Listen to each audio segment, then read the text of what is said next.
Friends, welcome to Nagaveni Achar's kitchen. ತುಂಬ ದಿನಗಳಾದಮೇಲೆ ಇವತ್ತು ವಿಡಿಯೋ ಪೋಸ್ಟ್ ಮಾಡ್ತಾ ಇದ್ದೀನಿ.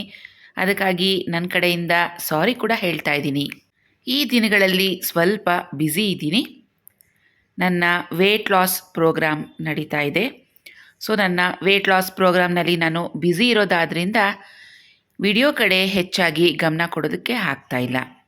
ನಾನು ಪೂರ್ತಿ ಟ್ರಾನ್ಸ್ಫಾರ್ಮೇಷನ್ ಆದಮೇಲೆ, ನನ್ನ ಐಡಿಯಲ್ ವೇಟ್ ರೀಚ್ ಆದಮೇಲೆ ನಾನು ನಿಮ್ಮ ಮುಂದೆ ಕಾಣಿಸ್ಕೊಳ್ತಾ ಇದ್ದೀನಿ. ಅದು ಸರ್ಪ್ರೈಸಿಂಗ್ ಆಗಿ, ಅದು ಇನ್ನು ಕೆಲವೇ ದಿನಗಳಲ್ಲಿ.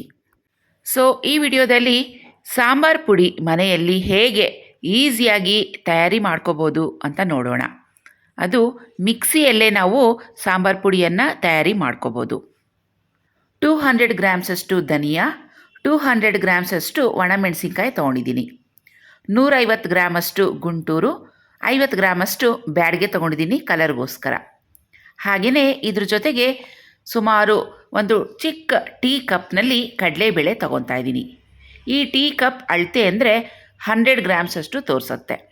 ನಾವು ಮೆಣಸಿನ್ಕಾಯಿ ಹಾಗೂ ಧನಿಯಾ ಎರಡನ್ನೂ 250 ಗ್ರಾಮ್, 1/4 kg ಅಷ್ಟು ತೊಗೋಬೋದು. ಈಗ ಒಂದೊಂದಾಗಿ ತೊಗೊಂಡಿರುವಂಥ ಬೇಳೆ ಕಾಳುಗಳನ್ನು ಸಿಮ್ ಫ್ಲೇಮ್ನಲ್ಲಿ ನಿಧಾನಕ್ಕೆ ಗಮ್ ಅಂತ ಫ್ರೈ ಮಾಡ್ಕೋಬೇಕು.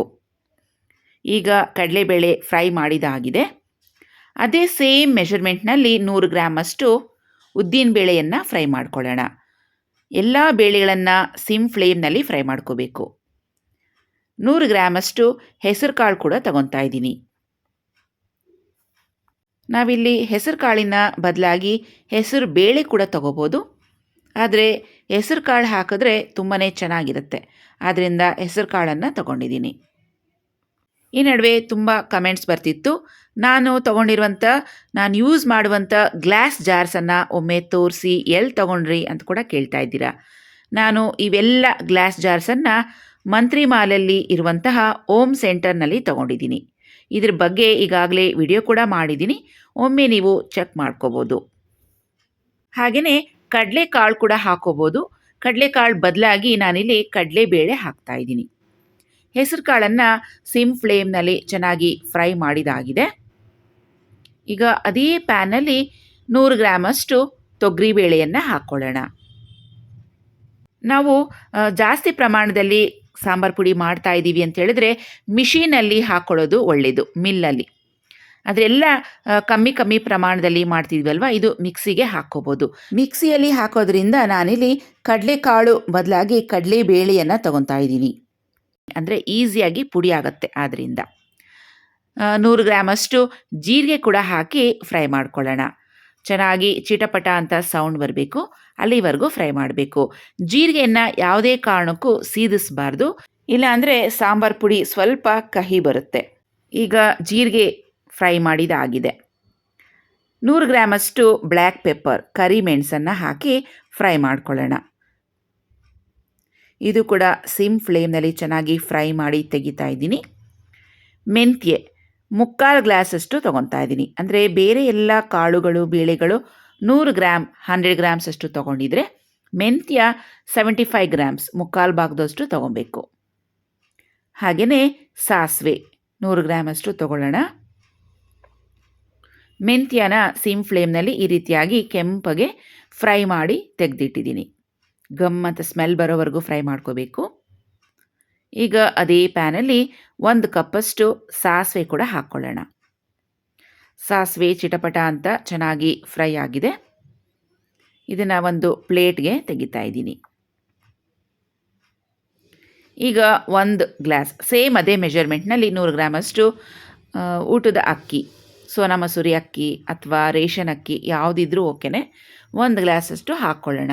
ಸಾಂಬಾರು ಸ್ವಲ್ಪ ಗಟ್ಟಿ ಬರುತ್ತೆ, ಚೆನ್ನಾಗಿ ಬರುತ್ತೆ ಟೇಸ್ಟ್. ಆದ್ದರಿಂದ ಅಕ್ಕಿಯನ್ನು ಬಳಸ್ತೀವಿ. ಅಕ್ಕಿ ಒಂದು ಅರ್ಧದಷ್ಟು ಫ್ರೈ ಆಗಿದೆ. ಇದ್ರ ಜೊತೆಗೆ ಚಕ್ಕೆ ಒಂದು 20 ಗ್ರಾಮಷ್ಟು ಹಾಕ್ಕೊಳ್ಳಿ. ಚಕ್ಕೆ ಹಾಕೋದ್ರಿಂದ ಸಾಂಬಾರು ಪುಡಿ ಟೇಸ್ಟ್ ತುಂಬ ಚೆನ್ನಾಗಿರುತ್ತೆ, ಹಾಗೆಯೇ ಘಮ ಕೂಡ ಚೆನ್ನಾಗಿರುತ್ತೆ. ಇದಕ್ಕೆ ಇವಾಗ ಅರಿಶಿಣದ ಪುಡಿ 4 ಸ್ಪೂನಷ್ಟು ಹಾಕ್ತಾಯಿದ್ದೀನಿ.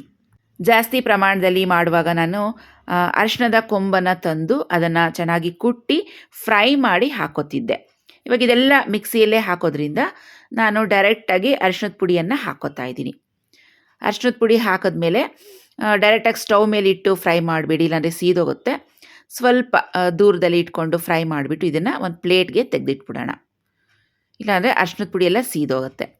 ಸುಮಾರು 1 ಕಪ್ಪಷ್ಟು ಕರಿಬೇವನ್ನು ತೊಳೆದು ಒಂದು ಬಟ್ಟೆ ಮೇಲೆ ಆರಾಕಿ ನೆರಳಲ್ಲೇ ಒಣಗಿಸಿ ಇಟ್ಕೊಂಡಿದ್ದೀನಿ.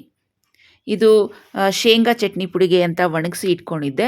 ಆದರೆ ಈಗ ಅರ್ಜೆಂಟಾಗಿ ಸಾಂಬಾರು ಪುಡಿ ಮಾಡೋದಕ್ಕೆ ಕರಿಬೇವು ಬೇಕಲ್ಲ, ಹಾಗಾಗಿ ಕರಿಬೇವನ್ನು ಇದಕ್ಕೆ ಹಾಕೋತಾ ಇದ್ದೀನಿ ಸಾಂಬಾರು ಪುಡಿಗೆ. ಶೇಂಗಾ ಚಟ್ನಿ ಪುಡಿ ಮಾಡೋದಕ್ಕೆ ಮತ್ತೆ ಕರಿಬೇವನ್ನು ಒಣಗಿಸಿ ಇಟ್ಕೋಬೇಕು. ನೋಡಿ, ಕರಿಬೇವು ಈ ರೀತಿಯಾಗಿ ಗರಿ ಗರಿ ಆಗಬೇಕು, ಅಲ್ಲಿವರೆಗೂ ಫ್ರೈ ಮಾಡ್ಕೊಂಡಿದ್ದೀನಿ. ಈಗ ಎಲ್ಲ ಬೇಳೆ ಕಾಳುಗಳು ಫ್ರೈ ಆದಮೇಲೆ ಕೊನೆಯಲ್ಲಿ ಧನಿಯಾ ಹಾಕಿ ಫ್ರೈ ಮಾಡ್ಕೊತಾ ಇದ್ದೀನಿ. ಧನಿಯಾ 200 ಗ್ರಾಮ್ಸ್ ಇದೆಯಲ್ವಾ, ಸ್ವಲ್ಪ ಸ್ವಲ್ಪನೇ ಹಾಕ್ಕೊಂಡು 2 ರಿಂದ 3 ಸತಿಗೆ ಇದನ್ನು ಸಿಮ್ ಫ್ಲೇಮ್ನಲ್ಲಿ ಫ್ರೈ ಮಾಡ್ಕೊಳ್ಳೋಣ. ಫ್ರೆಂಡ್ಸ್, ನಿಮ್ಮ ಹತ್ರ ನಾನು ವೇಟ್ ಬಗ್ಗೆ ಮಾತಾಡ್ತಾ ಇದ್ದೆ. ಸೊ ಒಬ್ಬೊಬ್ಬರ ಹೈಟ್ಗೆ ಒಂದೊಂದು ಐಡಲ್ ವೇಟ್ ಅಂತ ಇರುತ್ತೆ. ಅಂದರೆ ಇಷ್ಟು ಹೈಟ್ ಇರೋರಿಗೆ ಇಷ್ಟು ವೇಟ್ ಅಂತ ಇರುತ್ತೆ. ಸೊ ಅಷ್ಟೇ ಇರಬೇಕು, ಅದಕ್ಕಿಂತ ಎಕ್ಸ್ಟ್ರಾ ವೇಟ್ ಇದ್ದರೆ ಒಂದೊಂದಾಗಿ ಕಾಯಿಲೆಗಳು ನಮ್ಮ ದೇಹದಲ್ಲಿ ಸೇರಿಕೊಳ್ಳುತ್ತೆ. ಹೆಚ್ಚಾಗಿ ನಾವು ನಿಂತ್ಕೊಳ್ಳೋದ್ರಿಂದ ನಮ್ಮ ದೇಹದ ತೂಕ ಎಲ್ಲ ನಮ್ಮ ಕಾಲುಗಳ ಮೇಲೆ ಬೀಳೋದ್ರಿಂದ ಹೆಚ್ಚಾಗಿ ಮಂಡಿ ನೋವು, ಕಾಲು ನೋವು, ವೆರಿಕೋಸಿಸ್ ಪ್ರಾಬ್ಲಮ್ ಈ ಥರ ಎಲ್ಲ ಶುರುವಾಗುತ್ತೆ. ಆಮೇಲೆ ದೇಹದ ತೂಕ ಹೆಚ್ಚಾಗಿರೋದ್ರಿಂದ ಶುಗರ್ ಆಗಲಿ, BP, ಇನ್ನೂ ಬೇರೆ ಏನೇನೋ ಕಾಯಿಲೆಗಳು ಹೆಚ್ಚಾಗ್ತಾ ಹೋಗುತ್ತೆ. ಆದ್ದರಿಂದ ಕಾಯಿಲೆ ಬಂದ ಮೇಲೇ ಟ್ರೀಟ್ಮೆಂಟ್ ತೊಗೋಬೇಕು, ಕಾಯಿಲೆ ಬಂದ ಮೇಲೆ ಸಣ್ಣ ಆಗಬೇಕು ಅಂತ ಏನಿಲ್ಲ. ಸೊ ಅವೆಲ್ಲ ಕಾಯಿಲೆಗಳು ನಮ್ಮ ಹತ್ರ ಬರೋಕ್ಕಿಂತ ಮೊದಲೇ ನಾವು ನಮ್ಮ ವೇಟನ್ನು ಒಂದು ಒಳ್ಳೆ ಕೋಚ್ನ ಮಾರ್ಗದರ್ಶಿಯಲ್ಲಿ ನಮ್ಮ ವೇಟನ್ನು ರೆಡ್ಯೂಸ್ ಮಾಡಿಕೊಂಡ್ರೆ ಅದು ಹೆಲ್ತ್ ವೇಲಿ ತುಂಬ ಒಳ್ಳೆಯದು ಅಂತ ನಾನು ನಿಮಗೆ ಸಜೆಷನನ್ನು ಕೊಡ್ತೀನಿ. ನಾನು ಈಗ ನಮ್ಮ ಹೆಲ್ತ್ ಕೋಚ್ ಗೈಡೆನ್ಸ್ ಪ್ರಕಾರ ನನ್ನ ವೇಟನ್ನು ಲಾಸ್ ಮಾಡ್ತಾಯಿದ್ದೀನಿ. ವೇಟ್ ಲಾಸ್ ಅನ್ನೋದಕ್ಕಿಂತ ಫ್ಯಾಟ್ ಲಾಸನ್ನು ಮಾಡ್ತಾಯಿದ್ದೀನಿ. ನಮ್ಮ ದೇಹದಲ್ಲಿರುವಂಥ ಫ್ಯಾಟ್ ಅಂಶ ಏನಿದೆ ಅದನ್ನು ಲಾಸ್ ಮಾಡ್ಕೊತಾ ಇದ್ದೀನಿ. ಈಗ ಜರ್ನಿಯಲ್ಲಿ ಇದ್ದೀನಿ. ಸೊ ಈ ಕ್ಲಿಪ್ಪಿಂಗ್ಸ್ ಏನು ನೋಡ್ತಿದ್ದೀರಾ, ಇದು ಲಾಸ್ಟ್ ಮಂತ್ ತೆಗೆದಿರೋದು. ಸೊ ಇವಾಗಿನ ರೀಸೆಂಟ್ ಫೋಟೋ ನಾನು ಈ ವಿಡಿಯೋವಿನ ಎಂಡಲ್ಲಿ ಅಟ್ಯಾಚ್ ಮಾಡಿದ್ದೀನಿ. ಸೊ ನೀವು ನೋಡ್ಬೋದು ಡಿಫ್ರೆನ್ಸ್ ಫೋಟೋದಲ್ಲಿ ಎಷ್ಟು ಕಾಣಿಸ್ತಾ ಇದೆ ಅಂತ ನನಗೆ ಕಮೆಂಟ್ ಮಾಡಿ ತಿಳಿಸ್ಬೋದು. ನಿಮ್ಮ ಕಮೆಂಟ್ಸ್ ಓದೋದ್ರಿಂದ ನನಗೆ ತುಂಬಾ ಖುಷಿ ಆಗುತ್ತೆ, ಇನ್ನಷ್ಟು ಮೋಟಿವೇಶನ್ ಸಿಗುತ್ತೆ. ನನ್ನ ಕೈಲಿ ಸಾಧ್ಯ ಆಗುತ್ತೆ, ಮತ್ತಷ್ಟು ನನ್ನ ವೇಟನ್ನು ಕಮ್ಮಿ ಮಾಡ್ಕೋಬೋದು ಅಂತ ನನಗೆ ಒಂದು ಮೋಟಿವೇಶನ್ ಸಿಗುತ್ತೆ ನಿಮ್ಮ ಕಮೆಂಟ್ಸ್ ಓದೋದ್ರಿಂದ. ಈಗ ಮೆಣಸಿನ್ಕಾಯನ್ನು ಕೂಡ ಫ್ರೈ ಮಾಡಿ ಇಟ್ಟಿದ್ದೀನಿ. ಇವೆಲ್ಲ ಫ್ರೈ ಮಾಡಿರೋಂಥ ದಿನಸಿಗಳು ಸ್ವಲ್ಪ ಆರಿದ ಮೇಲೆ ನಾವು ಒಂದೊಂದಾಗಿ ಮಿಕ್ಸಿಗೆ ಹಾಕಿ ಪುಡಿ ಮಾಡ್ಕೊಳ್ಳೋಣ.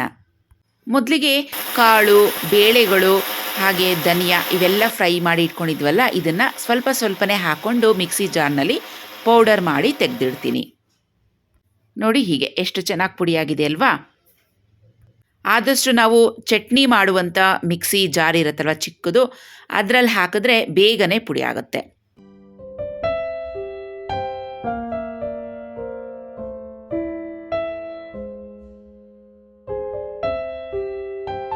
ಈಗ ಫ್ರೈ ಮಾಡಿ ಇಟ್ಕೊಂಡಿರುವಂಥ ಒಣಮೆಣಸಿನ್ಕಾಯನ್ನು ಸ್ವಲ್ಪ ದೊಡ್ಡ ಮಿಕ್ಸಿ ಜಾರ್ಗೆ ಹಾಕ್ಕೊಂಡು ಪುಡಿ ಮಾಡ್ಕೊತಾ ಇದ್ದೀನಿ.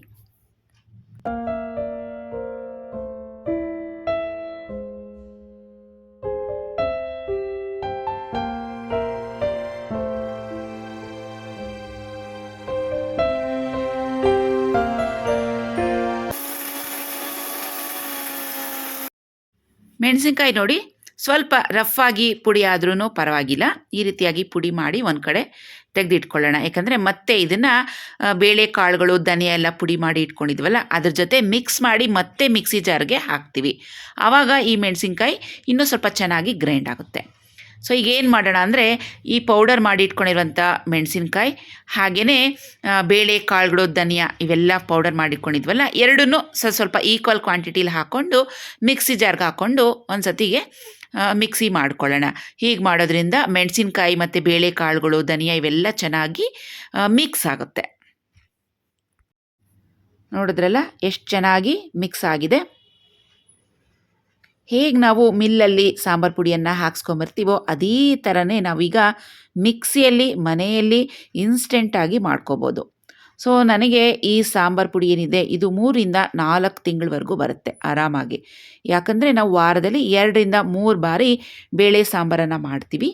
ಇನ್ನು ಮಿಕ್ಕಿದ ದಿನಗಳಲ್ಲಿ ಮಸ್ಸೊಪ್ಪು ಮಾಡ್ತೀವಿ. ಮಸ್ಸೊಪ್ಪಿಗೆ ಹಸಿಮೆಣಸಿನ್ಕಾಯಿ ಹಾಕ್ತೀವಿ. ಆಮೇಲೆ ಬಸ್ಸಾರು ಮಾಡ್ತೀವಿ, ಅದಕ್ಕೆ ಒಣಮೆಣಸಿನ್ಕಾಯಿ ಹಾಕಿ ಮಾಡ್ತೀವಿ. ಆಮೇಲೆ ಮಸಾಲೆ ಸಾಂಬಾರಿಗೆ ಸ್ಪೆಷಲ್ ಏನಾದ್ರು ಮಾಡಿದಾಗ ಒಣಮೆಣಸಿನ್ಕಾಯಿ ಧನಿಯಾ ಹಾಕಿ ಮಾಡ್ತೀವಿ. ಸೊ ಈ ಥರ ಒಂದು ವಾರದಲ್ಲಿ 2 ಅಥವಾ 3 ಬಾರಿ ಬೇಳೆ ಸಾಂಬಾರು ಪುಡಿ ಯೂಸ್ ಆಗುತ್ತೆ. ಆರಾಮಾಗಿ ನನಗೆ 3 ರಿಂದ 4 ತಿಂಗಳವರೆಗೂ ಈ ಸಾಂಬಾರು ಪುಡಿ ಬರುತ್ತೆ ನನಗೆ. ಸೊ ಯಾರೆಲ್ಲ ವರ್ಕಿಂಗ್ ವುಮೆನ್ಸ್ ಇರ್ತಾರೋ ಅವ್ರಿಗೆ ಹೆಚ್ಚಾಗಿ ಈ ಥರ ಸಾಂಬಾರು ಪುಡಿ ಜಾಸ್ತಿ ಮಾಡ್ಕೊಳ್ಳೋದಕ್ಕೆ ಟೈಮ್ ಆಗೋದಿಲ್ಲ. ಈ ಥರ ನಾನು ತೋರಿಸ್ಕೊಟ್ಟಿರುವಂಥ ಕ್ವಾಂಟಿಟಿಯಲ್ಲಿ ಯಾವುದಾದ್ರು ಒಂದು ವೀಕೆಂಡಲ್ಲಿ 1 ಅವರಷ್ಟು ಟೈಮ್ ಸ್ಪೆಂಡ್ ಮಾಡಿ ಸಾಂಬಾರು ಪುಡಿಯನ್ನು ಅವರು ಮಾಡಿಕೊಂಡ್ರೆ 3 ರಿಂದ 4 ತಿಂಗಳವರೆಗೂ ಆರಾಮಾಗೆ ಯೂಸ್ ಮಾಡ್ಕೋಬೋದು. ಈ ಸಾಂಬಾರು ಪುಡಿಯನ್ನು ಯೂಸ್ ಮಾಡಿಕೊಂಡು ಬೇಳೆ ಸಾಂಬಾರು ನಾನು ಹೇಗೆ ಮಾಡ್ತೀನಿ ನನ್ನ ಸ್ಟೈಲಲ್ಲಿ ಅಂತ ತೋರಿಸ್ತೀನಿ. ಮೊದಲಿಗೆ ನಾನಿಲ್ಲಿ 100 ಗ್ರಾಮಷ್ಟು ತೊಗರಿಬೇಳೆ ಹಾಗೂ ತರಕಾರಿ ಮೂಲಂಗಿಯನ್ನು ಬಳಸ್ಕೊಂಡು ಪ್ರೆಷರ್ ಕುಕ್ ಮಾಡಿ ಇಟ್ಕೊಂಡಿದ್ದೀನಿ. ಇವಾಗ ಇದಕ್ಕೆ ಮಸಾಲೆಯನ್ನು ರುಬ್ಕೊಳ್ಳೋಣ. ಒಂದು ಫ್ರೈಯಿಂಗ್ ಪ್ಯಾನ್ನಲ್ಲಿ 2 ಈರುಳ್ಳಿ, 2 ಟೊಮೆಟೊ, ಸ್ವಲ್ಪ ಎಣ್ಣೆ ಅಂದರೆ 1 ಟೀ ಸ್ಪೂನಷ್ಟು, 1 ಎಸಳಷ್ಟು ಕರಿಬೇವು ಇವಿಷ್ಟನ್ನು ಹಾಕಿ ಸಿಮ್ ಫ್ಲೇಮ್ನಲ್ಲಿ ಫ್ರೈ ಮಾಡಿ ಇಟ್ಕೊಂಡಿದ್ದೀನಿ. ಈ ಫ್ರೈ ಮಾಡೋದನ್ನ ನಾನು ವಿಡಿಯೋ ಮಾಡೋದಕ್ಕಾಗಲಿಲ್ಲ, ಏಕೆಂದರೆ ನಾನು ಸಾಂಬಾರು ಮಾಡುವಾಗ ತರಕಾರಿ ಬೇಳೆ ಬೇಯಿಸಿಟ್ಕೊಂಬಿಟ್ಟಿದ್ದೆ, ಈರುಳ್ಳಿ ಟೊಮೆಟೊ ಕೂಡ ಫ್ರೈ ಮಾಡಿ ಇಟ್ಬಿಟ್ಟಿದ್ದೆ. ಆಮೇಲೆ ಚೆಕ್ ಮಾಡಿದಾಗ ನನಗೆ ಗೊತ್ತಾಯಿತು ಸಾಂಬಾರು ಪುಡಿ ಖಾಲಿ ಆಗಿದೆ ಅಂತ. ಸೊ ಇನ್ಸ್ಟೆಂಟಾಗಿ ದಿಢೀರಾಗಿ ನಾನು ಒಂದು ಅರ್ಧ ಗಂಟೆಯಲ್ಲಿ ಸಾಂಬಾರು ಪುಡಿಯನ್ನು ತಯಾರಿ ಮಾಡ್ಕೊಂಬಿಟ್ಟೆ. ಸೊ ಇವಾಗಷ್ಟೇ ತಯಾರಿ ಆಗಿರುವಂತಹ ಘಮ ಘಮ ಅಂತಿರುವ ಈ ಬೇಳೆ ಸಾರು ಪುಡಿ 2 ರಿಂದ 3 ಸ್ಪೂನಷ್ಟು ಹಾಕ್ಕೊಳ್ಳೋಣ. ಏಕೆಂದರೆ ಇದೇ ಫಸ್ಟ್ ಯೂಸ್ ಮಾಡ್ತಿರೋದಲ್ವ ಹೊಸ ಖಾರದ ಪುಡಿ. ಖಾರ ಇನ್ನೂ ಗೊತ್ತಿಲ್ಲ. ಸೊ ಫಸ್ಟ್ಗೆ 2 ರಿಂದ 2.5 ಸ್ಪೂನಷ್ಟು ಹಾಕ್ಕೊಂಡಿದ್ದೀನಿ. ಬೇಕಂದರೆ ಆಮೇಲೆ ಹಾಕ್ಕೋಬೋದು. ಹಾಗೆಯೇ ಒಂದು ಅರ್ಧ ಕಪ್ಪಷ್ಟು ತೆಂಗಿನಕಾಯಿ ಕೂಡ ಹಾಕಿ ಮಿಕ್ಸಿಲಿ ಸೇರಿಸ್ಕೊಂಡು ನುಣ್ಣಕ್ಕೆ ರುಬ್ಕೊಳ್ಳೋಣ. ಈ ಚಿಕ್ಕ ಮಿಕ್ಸಿ ಜಾರಲ್ಲಿ ಬೇಳೆ ಕಾಳುಗಳನ್ನು ಪುಡಿ ಮಾಡ್ಕೊಂಡಿದ್ವಲ್ವ, ಅದರಲ್ಲೇ ಸ್ವಲ್ಪ ನೀರನ್ನು ಹಾಕಿ ಚೆನ್ನಾಗಿ ಮಿಕ್ಸ್ ಮಾಡ್ಕೊಂಡ್ಬಿಟ್ಟು ಈಗ ಖಾರ ರುಬ್ಬೋದಕ್ಕೆ ಹಾಕ್ತಾಯಿದ್ದೀನಿ. ಎಷ್ಟು ಬೇಕೋ ಅಷ್ಟು ನೀರನ್ನು ಸೇರಿಸ್ಕೊಂಡು ಮಸಾಲೆಯನ್ನು ನುಣ್ಣಕ್ಕೆ ರುಬ್ಕೊಳ್ಳೋಣ. ಈಗ ಬೆಂದಿರುವಂಥ ಬೇಳೆ ತರಕಾರಿಗಳ ಜೊತೆಗೆ ಈ ಮಸಾಲೆಯನ್ನು ಹಾಕ್ಕೊಳ್ಳೋಣ. ಇದೇ ಸ್ಟೈಲ್ನಲ್ಲಿ ನಾವು ವಿವಿಧ ರೀತಿಯಾದ ತರಕಾರಿಗಳನ್ನು ಹಾಕ್ಕೊಂಡು ಬೇಳೆ ಸಾಂಬಾರನ್ನು ಮಾಡ್ಬೋದು. ಬೀನ್ಸ್ ಹಾಕ್ಬೋದು, ಸೀಮೆ ಬದನೆಕಾಯಿ, ನವಿಲುಕೋಸು, ಮೂಲಂಗಿ, ಆಲೂಗಡ್ಡೆ, ಬದನೆಕಾಯಿ, ನುಗ್ಗೆಕಾಯಿ, ಯಾವ ತರಕಾರಿಗಳು ನಮ್ಗೆ ಇಷ್ಟ ಆಗುತ್ತೋ ಅದನ್ನು ಹಾಕಿ ಇದೇ ಸ್ಟೈಲ್ನಲ್ಲಿ ಬೇಳೆ ಸಾರನ್ನು ಮಾಡ್ಬೋದು. ನಿಮಗೆ ಸಾರಿನ ಪ್ರಮಾಣ ನೋಡಿಕೊಂಡು ನೀರನ್ನು ಹಾಕಿ ಮಿಕ್ಸ್ ಮಾಡ್ಕೊಳ್ಳೋಣ. ತೆಳು ಅಥವಾ ಗಟ್ಟಿ ಎಷ್ಟು ಬೇಕೋ ನೋಡಿಕೊಂಡು ನೀರನ್ನು ಸೇರಿಸ್ಕೊಳ್ಳಿ. ನಾನಿಲ್ಲಿ ಮೀಡಿಯಮ್ ಆಗಿ ಮಾಡ್ತಾಯಿದ್ದೀನಿ. ತುಂಬ ಗಟ್ಟಿಯಾಗೂ ಬೇಡ, ತುಂಬ ತೆಳುವಾಗೂ ಬೇಡ, ಮೀಡಿಯಮ್ ಕನ್ಸಿಸ್ಟೆನ್ಸಿಗೆ ನೀರನ್ನು ಸೇರಿಸ್ಕೊಂಡಿದ್ದೀನಿ. ಇದನ್ನು ಚೆನ್ನಾಗೀಗ ಕುದಿಸ್ಕೋಬೇಕಾಗತ್ತೆ. ಚೆನ್ನಾಗಿ ಮಿಕ್ಸ್ ಮಾಡ್ಕೊಳ್ಳೋಣ. ಹಾಗೆಯೇ ರುಚಿಗೆ ತಕ್ಕಷ್ಟು ಉಪ್ಪು ಕೂಡ ಸೇರಿಸ್ಕೊಂಡು ಚೆನ್ನಾಗಿ ಮಿಕ್ಸ್ ಮಾಡಿಕೊಂಡು ಒಂದು 10 ನಿಮಿಷ ಮೀಡಿಯಮ್ ಫ್ಲೇಮ್ನಲ್ಲಿ ಚೆನ್ನಾಗಿ ಕುದಿಸ್ಬೇಕು. ಮಸಾಲೆ ವಾಸನೆ ಎಲ್ಲ ಚೆನ್ನಾಗಿ ಹೋಗಬೇಕು. ಅಲ್ಲಿವರೆಗೂ ಇದನ್ನು ಕುದಿಸಿದ್ರೆ ಸಾರು ತುಂಬ ಟೇಸ್ಟಿಯಾಗಿ ಚೆನ್ನಾಗಿ ಬರುತ್ತೆ. ಇದು ಕುದಿಯೋ ಅಷ್ಟರಲ್ಲಿ ಸ್ವಲ್ಪ ಹುಣಸೆ ಹಣ್ಣನ್ನು ನೆನೆಸಿ ಇಟ್ಟಿದೆ, ಅದರ ರಸ ಕೂಡ ಸೇರಿಸ್ಕೊತಾ ಇದ್ದೀನಿ. ನಿಮಗೆ ಹುಳಿಗೆ ಎಷ್ಟು ಅವಶ್ಯಕತೆ ಇದೆಯೋ ಅಷ್ಟು ಹುಣಸೆ ಹಣ್ಣನ್ನು ನೆನೆಸಿ ಹಾಕ್ಕೊಳ್ಳಿ. ಒಂದು ನಿಂಬೆ ಹಣ್ಣಿನ ಗಾತ್ರದಷ್ಟು ಹುಣಸೆ ಹಣ್ಣನ್ನು ನೆನೆಸಿ ಅದರ ರಸವನ್ನು ತೆಗೆದು ಹಾಕ್ಕೊಳ್ಳಿ. ಇವಾಗ ಈರುಳ್ಳಿ ಟೊಮೆಟೊ ಎಲ್ಲ ಫ್ರೈ ಮಾಡ್ಕೊಂಡಿದ್ವಲ್ವ, ಅದೇ ಪ್ಯಾನನ್ನು ತೊಗೊಂಡಿದ್ದೀನಿ ಒಗ್ಗರಣೆಗೋಸ್ಕರ. ಒಂದು 2 ಸ್ಪೂನಷ್ಟು ಆಯಿಲನ್ನು ಹಾಕಿದ್ದೀನಿ. ಆಯಿಲ್ ಬಿಸಿ ಆದಮೇಲೆ ಸ್ವಲ್ಪ ಸಾಸಿವೆ, ಸ್ವಲ್ಪ ಕರಿಬೇವನ್ನು ಹಾಕಿ ಚಿಟ್ಗುಡ್ಸೋಣ. ಇದಕ್ಕೆ ಬೇಕು ಅಂದರೆ ಇಂಗು ಕೂಡ ಹಾಕ್ಕೋಬೋದು.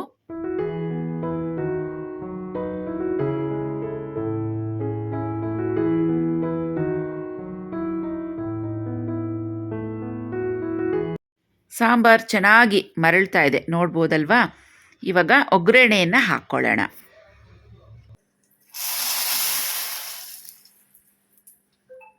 ಒಗ್ಗರಣೆ ಹಾಕಿದ ತಕ್ಷಣ ಒಂದ್ಸತಿ ಚೆನ್ನಾಗಿ ಮಿಕ್ಸ್ ಮಾಡಿಬಿಟ್ಟು ಬೇಗನೆ ಒಂದು ತಟ್ಟೆ ಅಥವಾ ಮುಚ್ಚಳಲ್ಲಿ ಕವರ್ ಮಾಡಿಬಿಡಬೇಕು. ಏಕೆಂದರೆ ಆ ಒಗ್ಗರಣೆದು ಅರೋಮ ಏನಿದೆ ಅದು ಸಾಂಬಾರು ಜೊತೆ ಚೆನ್ನಾಗಿ ಮಿಕ್ಸ್ ಆದರೆ ತುಂಬ ಚೆನ್ನಾಗಿರುತ್ತೆ. ನೋಡಿ, ಸೂಪರಾಗಿ ಮೂಲಂಗಿ ಸಾಂಬಾರು ರೆಡಿಯಾಗಿದೆ. ತುಂಬಾ ಟೇಸ್ಟಿಯಾಗಿ ಸಖತ್ತಾಗಿದೆ. ಒಮ್ಮೆ ನಾನು ಹೇಳಿದ ಅಳತೆಯಲ್ಲಿ ನೀವು ಕೂಡ ಸಾಂಬಾರು ಪುಡಿಯನ್ನು ತಯಾರಿ ಮಾಡ್ಕೊಳ್ಳಿ. ಹಾಗೆ ನಾನು ತೋರಿಸಿದಂಥ ಈ ಮೂಲಂಗಿ ಬೇಳೆ ಸಾಂಬಾರನ್ನು ಟ್ರೈ ಮಾಡಿ ಹೇಗೆ ಬಂತು ಅಂತ ನನಗೆ ಕಮೆಂಟ್ ಬಾಕ್ಸ್ನಲ್ಲಿ ತಿಳಿಸೋದನ್ನ ಮರಿಬೇಡಿ. ಸೊ ಒಂದೇ ವಿಡಿಯೋದಲ್ಲಿ ಸಾಂಬಾರು ಪುಡಿ ಹೇಗೆ ಮಾಡೋದು ತೋರಿಸಿದ್ದೀನಿ, ಹಾಗೆ ಬೇಳೆ ಸಾಂಬಾರು ಕೂಡ ಹೇಗೆ ಮಾಡೋದು ಅಂತ ತೋರಿಸಿದ್ದೀನಿ. ಸೊ ವರ್ಕಿಂಗ್ ವುಮೆನ್ಸ್ಗೆ, ಬ್ಯಾಚುಲರ್ಸ್ಗೆ, ಹೊಸದಾಗಿ ಮದುವೆ ಆಗಿರೋರಿಗೆ ತುಂಬಾ ಹೆಲ್ಪ್ ಆಯಿತು ಅಂತ ನನ್ನ ಭಾವನೆ. ಫ್ರೆಂಡ್ಸ್, ಸಾಂಬಾರು ಪುಡಿ ಮಾಡುವಾಗ ಮಿಕ್ಸಿಗೆ ಹಾಕಿ ಪುಡಿ ಮಾಡಿರ್ತೀವಲ್ವಾ, ಆ ಮಿಕ್ಸಿ ಜಾರ್ದು ಹೀಟ್ ಸಾಂಬಾರು ಪುಡೀಲಿ ಹಾಗೇ ಇರುತ್ತೆ. ನಾವು ಸ್ಟೋರೇಜ್ ಮಾಡೋಕ್ಕಿಂತ ಮೊದಲು ಅದನ್ನು ಚೆನ್ನಾಗಿ ಆರಿಸಿರಬೇಕು. ಆಮೇಲೆ ಸ್ಟೋರೇಜ್ ಮಾಡಿದ್ರೆ ಅದು ಹೆಚ್ಚು ದಿನಗಳ ಕಾಲ ಬಾಳಿಕೆ ಬರುತ್ತೆ. ತಣ್ಣಕ್ಕೆ ಆರಿದ ಮೇಲೇ ನಾವು ಒಂದು ಕಂಟೈನರ್ಸ್ನಲ್ಲಿ ಹಾಕಿ ಇಡಬೇಕು. ಕಂಟೈನರ್ಸ್ ಚೆನ್ನಾಗಿ ವಾಶ್ ಮಾಡಿ ಚೆನ್ನಾಗಿ ಒಣಗಿಸಿ ಇರಬೇಕು. ಅದರೊಳಗಡೆ ತೇವಾಂಶ ಇರಬಾರ್ದು. ಚೆನ್ನಾಗಿ ಡ್ರೈ ಆದಮೇಲೆ ಅದರೊಳಗಡೆ ಸಾಂಬಾರು ಪುಡಿಯನ್ನು ಹಾಕಿ ಇಡಬೇಕು. ಈ ರೀತಿ ಮಾಡೋದ್ರಿಂದ ಅದು ಚೆನ್ನಾಗಿ ಹೆಚ್ಚಿಗೆ ಬಾಳಿಕೆ ಬರುತ್ತೆ. ಫ್ರೆಂಡ್ಸ್, ಈಗ ನಾನು ನನ್ನ ವೆಯ್ಟ್ ಲಾಸ್ ಜರ್ನಿಯಲ್ಲಿ ಇದ್ದೀನಿ. ನನ್ನ ಐಡಿಯಲ್ ವೆಯ್ಟನ್ನು ರೀಚ್ ಮಾಡೋದಕ್ಕೆ ಇನ್ನೂ ಸ್ವಲ್ಪ ದಿನಗಳು ಆಗುತ್ತೆ. ಸೊ ಇದು ನನ್ನ ರೀಸೆಂಟ್ ಫೋಟೋ. ಸೊ ನೀವೇನಾದರೂ ಡಿಫ್ರೆನ್ಸನ್ನು ಗಮನಿಸಿದರೆ ಕಮೆಂಟ್ ಬಾಕ್ಸ್ನಲ್ಲಿ ಕಮೆಂಟ್ ಮಾಡಿ ಹೇಳ್ಬೋದು. ಫ್ರೆಂಡ್ಸ್, ಇವತ್ತಿನ ವಿಡಿಯೋ ಇಷ್ಟ ಆಗಿದರೆ ಲೈಕ್ ಮಾಡಿ, ನಿಮ್ಮ ಫ್ರೆಂಡ್ಸ್ ಜೊತೆ ಶೇರ್ ಮಾಡ್ಕೊಳ್ಳಿ, ಹಾಗೆ ಸಬ್ಸ್ಕ್ರೈಬ್ ಮಾಡ್ಕೊಳ್ಳೋದನ್ನ ಮರಿಬೇಡಿ. ಮತ್ತೆ ಭೇಟಿಯಾಗೋಣ ನಮ್ಮ ಮುಂದಿನ ಇನ್ನೊಂದು ವಿಡಿಯೋದಲ್ಲಿ. ಅಲ್ಲಿವರೆಗೂ take care and bye friends.